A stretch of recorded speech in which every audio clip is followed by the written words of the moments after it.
Welcome to the weekly checkup on ReachMD for the week of August 17, 2015. This week in medical news, renewed fears of an ancient pandemic reached the western ridges of the United States when a young boy in Los Angeles was diagnosed with the plague after visiting Yosemite National Park. This marks the third case of plague in less than a week. 2 other victims were confirmed in Colorado. How is it that the dreaded byproduct of the Middle Ages continues to strike in a highly advanced nation? The answer is small and enduring: fleas. Carried by wild animals in sparsely populated areas, fleas have been a continuing route of transmission for the plague bacterium Yersinia pestis. The illness is still very rare in the U.S. Colorado, for instance, hasn't had a reported case of the plague in almost 20 years, but public fears are on the rise with this recent string of cases and heightened media attention, prompting greater need for clinicians to play a supportive educational role. In the meantime, the California Department of Public Health continues to investigate the areas affected. And now for our featured programs this week.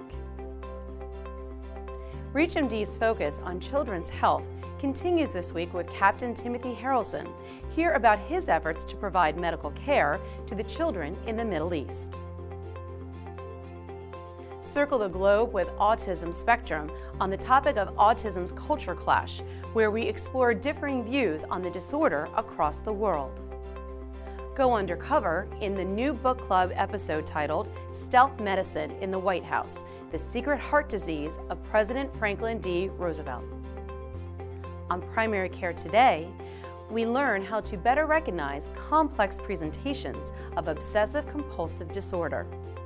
And wrapping up this week, GI Insights investigates gender disparities in GI practice and colorectal cancer care. Check out all of our featured content by visiting ReachMD.com or listening in on iHeartRadio or TuneIn. Now for today's video highlight, Dr. Matt Birnholz brings us another curious headline. This week's focus: smoking cessation.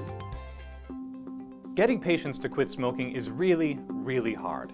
Chances are 80 to 90% of your patients probably fail at least once, no matter what treatment you provide. But what if I told you that the feeling of reward that smokers experience with each cigarette may become a thing of the past? That's the theory from scientists at the Scripps Research Institute, who have isolated a bacterial enzyme which, conveniently enough, consumes nicotine. The enzyme, called NICA2 but more affectionately labeled the Pac-Man enzyme, hails from a strain of Pseudomonas that relies almost exclusively on nicotine to survive. Now, if you're asking, why haven't we already packaged this wonder bacteria into kombucha drinks nationwide, know that it's taken 30 years to isolate this elusive enzyme. But early tests on mice have shown a reduction in nicotine's half-life in the bloodstream from about 3 hours down to about 10 minutes. Translate that to humans and we're talking about a solid chance of grabbing most of a cigarette's nicotine before it even gets to the brain. That's less reward, which means fewer cravings, which means smoking cessation, right? It makes sense. But not so fast. What if a fraction of nicotine gets through with every cigarette? Will the brain ignore that, or will it crave more nicotine? It's hard to predict. Consider that classic operant conditioning experiment with a mouse pressing a lever to stimulate the pleasure center of its brain. Totally twisted, I grant you, but the message was telling. Scale back on the dose of reward, and the mouse doesn't think, well, this is stupid and I'm done here. No. That mouse presses the lever non-stop until it dies just to get another hit.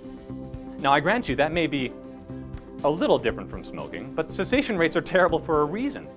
So while the potential for this new Pac-Man enzyme to curb smoking is huge, and I'm all for it, it is worth asking whether diminishing returns for the smoker will ultimately drive cigarette use down or up.